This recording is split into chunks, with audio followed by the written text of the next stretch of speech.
2023 hari ini, Rabu 23 Maret tahun 2022 dimulai.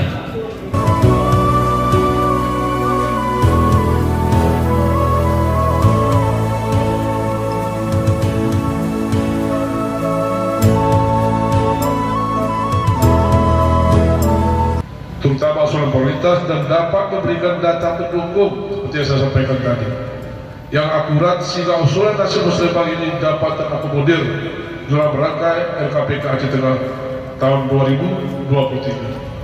Musyawarah perencanaan pembangunan di kecamatan dalam rangka menyusun rencana kerja pemerintah Kabupaten Aceh Tengah tahun 2023 kami nyatakan ditutup.